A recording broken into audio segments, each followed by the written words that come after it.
Breaking news, June the 18th, 2025, the Premier League fixture is back and live. Who is Arsenal playing in the opening fixtures, the ending fixtures of the season? When is Arsenal playing the biggest games of the season? We'll get into all of this, guys. Welcome back to the show. Today also, we will be talking about Thomas Partey. Is he staying in the club? Is it going out? And if he is leaving the club, what do man think? We will also be talking about Nico Williams. What about Nico Williams? What's happening? The Nico Williams saga. Is he going to Barcelona? Is he going to Barcelona? Is he staying at Arsenal? Is he coming to Arsenal? Or is he heading to Bayern Munich? One of these is definitely going to be happening this season, no matter what. So let's talk about all of these things. And yeah, but come on, please, if you're watching, don't forget to subscribe to the content. Subscribe to the channel, to say, like the content, turn on your notification, and I will always be here to give you a lot about this football thing. I'm out here. Peace out.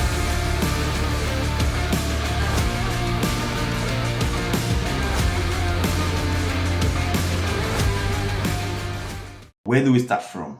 There's only one place to start. And after I heard the voice of the man, Alexander Isak, yesterday, dishing out the story, the Premier League is going to be out today, I was like, yo, it's about time. It's about time. And guess what? We got man away in the first 5 Premier League fixtures of the season. But to start with, let us get into the fixtures one after the other. Of course, Arsenal travel away to the Old Trafford. In the first fixture of the season. What do man think? It happens that my best Premier League fixture happened to be the first game of the season for us.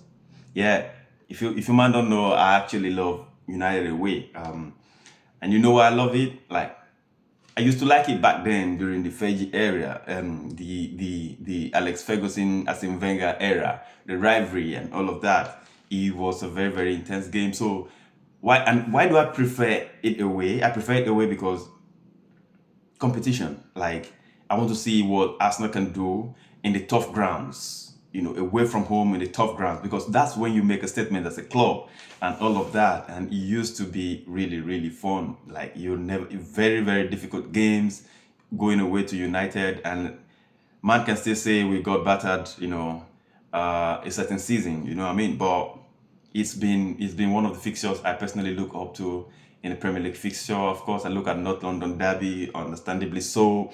But United away is one of my best fixture. And guess what?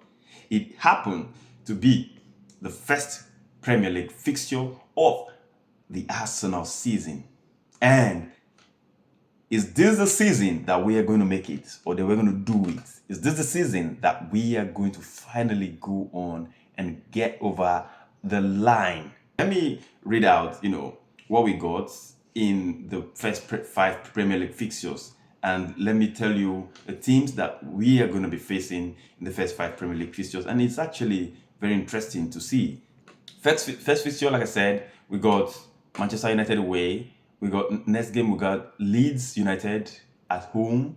Then we travel to Liverpool for the 3rd fixture and the last fixture of the opening month.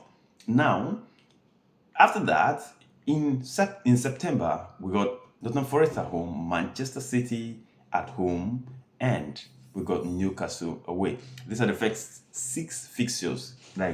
And if you notice very well, in the first 6 fixtures, we've got Newcastle away, Manchester City at home, Liverpool away, United away. That is a big, big fixture. Like, massive, massive, massive fixtures.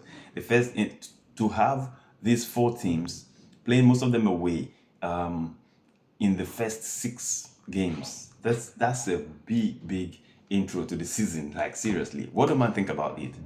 Beautiful. I love it. Beautiful. I absolutely love it. You know why? I love it because, this is a time when these first few games of the season, every team are coming into the season like still unsure. So, well, but playing these difficult games at the beginning of the season, when people are where everybody are unsure, no one really care much about the games, the points, and all of that. Arsenal being on pressure will definitely go into all of these games knowing that if they get wins out of this game, it put them in a very, very beautiful position, to extend or continue to build on, as the season progresses. So, big games at the beginning of the season, I absolutely love it. I absolutely love it, and it's a test as well. It gives the fans the confidence or not, because if you go out there and then you perform woefully against this team, like the fans automatically begin to think we got problems A, B, C. We got to resolve problem 1, 2, 3, and stuff like that. But if we go and match those man down, if we go and match down those man, you know what I mean, and get our desired points and all of that, of course, the Premier League will be terrified. Will send fear into all the Premier League clubs, and every team that come against Arsenal definitely will know that, yeah, this is what we're coming up against. You know what I mean? So I absolutely love this fixture. It's a test of character. It's a test of ability. It's a test in every ramification. And if you want to go and win the league, then you have to dominate those big games. Those big games, you have to go against them and really, really do your job.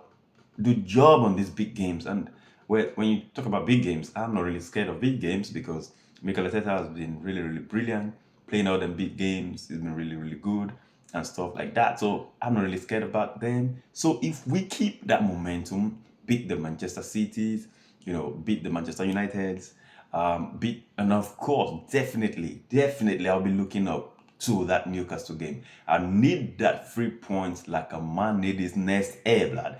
That win away at Newcastle, I will be mad. I need that win so much because those men are beginning to build a lot of confidence against Arsenal when it comes to that stadium. I really, really want a win away at Newcastle in it.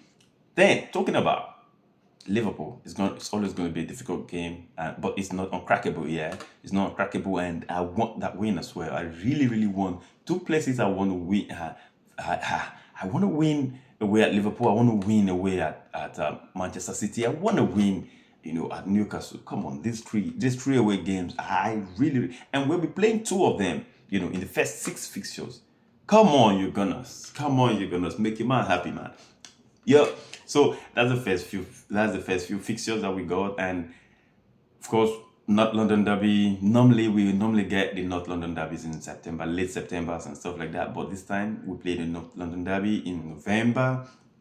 Yeah, and end of the season. Let's talk about the end of the season. The last 6 fixtures leading to the end of the season. Let me read the last 6 fixtures, and the last 6 fixtures are Manchester City away, Newcastle at home, Fulham, West Ham, Burnley, and last day of the season, Palace away. We play Palace away and the last day of the season. What do man think? The last 4, we got Fulham, West Ham, Burnley, and Palace. Imagine that we are I hope that before the last 4 games of the season, we won the league like Liverpool did. But if that wasn't the case, and we're just 2 points ahead or something, or 1 point ahead of any team, going to the last 4 games, we should be confident to win the league. This is a very good fixture. In May, we have 4 games in May, and they are Fulham, West Ham, Burnley, and Palace. We should be going into these 4 games going with the mentality of going to win it. Love it. Absolutely love it. It's going to. I love this fixture, and I don't think we've got a better opportunity to win the league. This is the best opportunity to win the league, and I'm absolutely looking forward to see what Mikel Arteta has to do. But just to quickly move on, Thomas Partey. Mikel Arteta, this is another player again that is very, very important to the Arsenal system, to how we play and everything.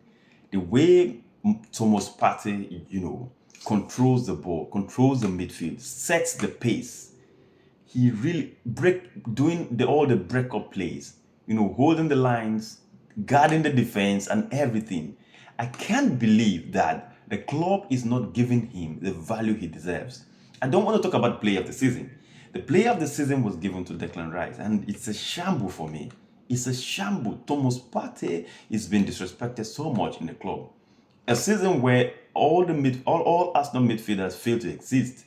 Declan Rice was getting an average 6 rating, like an average 6 rating, yeah, all season, and turn up in the end of the season to score, goals in the Champions League and then the Premier League against Newcastle and stuff like that, and then you give him the best player of the season. That is madness. That is absolute madness.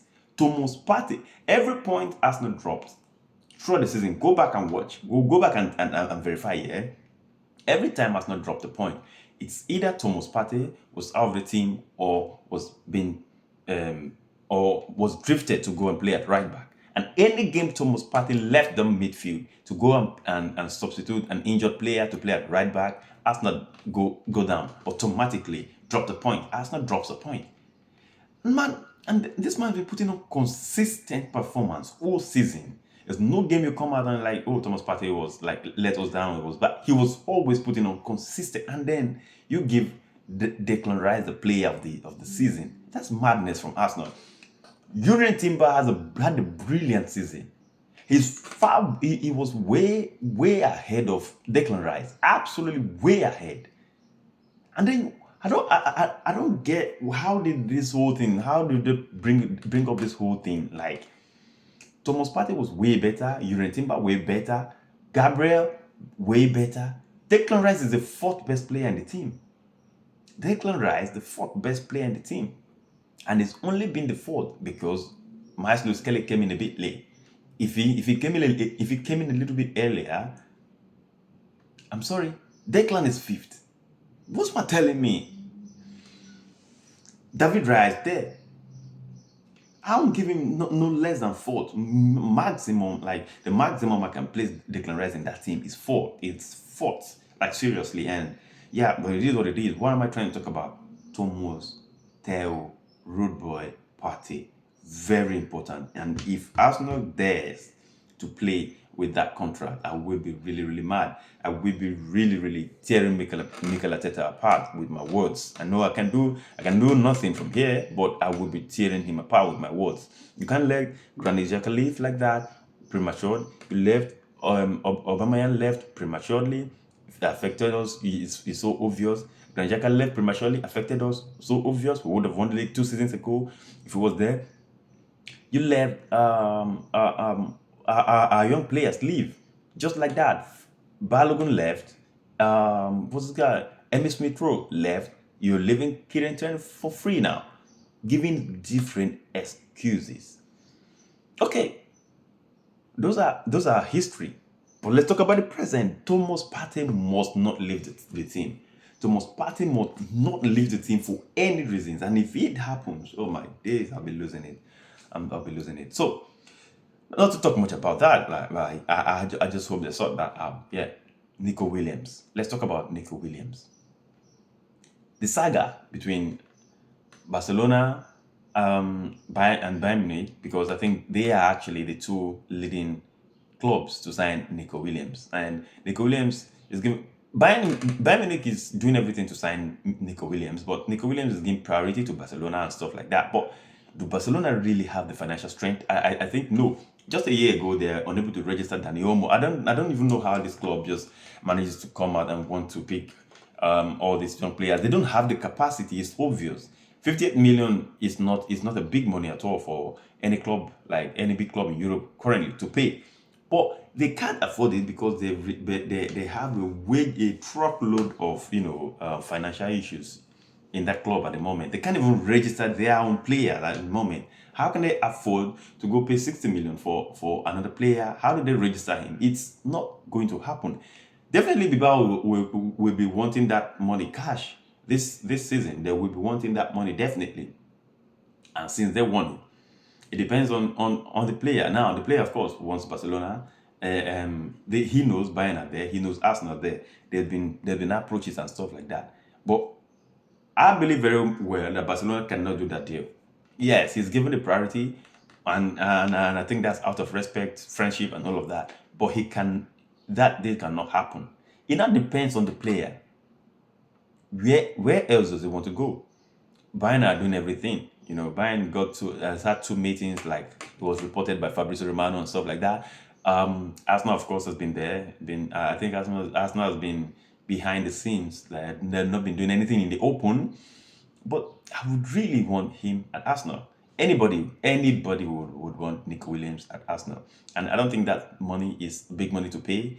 His salary, let me check. Everybody are talking about his salary, like he's on big wage salary and stuff like that. Everyone are talking about Nico Williams' salary. I would like to just check what his salary is. And it's look at that. Look at that. 200,000. He's on 200,000 base. Come on, let me read this out. Okay, player status. Okay, leagues: La Liga club, Athletic Club, Bilbao. Yeah, weekly 200,000 base salary, annual 10,000. I mean 10 million. Sorry, 10 million annual base. He's got Wow. He's got 3 years contract. We got a release clause of 58 million. It expires June 2027. Yeah. He was born 2002, July 12th. Almost, yeah. 2002, July 12th. Spanish left wing. Wow. Are you serious now? 200,000? Arsenal were paying 350,000 to Aubameyang and Ozil years ago, 5 years ago. 350,000. This man is on 200 grand, and they're saying that's too much. This is outrageous. Come on, you Gunners. Come on. Smash a like on this content. I want to hear in the comment section. Yeah, I want to really hear your true view about this. What do you think about Thomas Partey? Is it right for Thomas Partey to leave the club at any at any fee at the moment? Like, is it right for him to leave the club? And if it's going, I'm hearing rumor about Fenerbahce and stuff like that. Is that an ideal thing to think about at all? Nico Williams, what do you think Arsenal should do in pursuing Nico Williams? Do you think Arsenal need to put more pressure to sign him, and what exactly do Arsenal need to do? And talking about the Premier League fixture, let me know in the comment section what you think about the opening 6 fixtures of the season, and how do you think Arsenal is going to end the season. Smash a like on this content. Don't forget to subscribe to the content. Come on, please, if you're watching, don't forget to subscribe to the content. Subscribe to the channel. I mean to say, subscribe to the channel, like the content, turn on your notification, and I will always be here to give you a lot about this football thing. I'm out here. Peace out.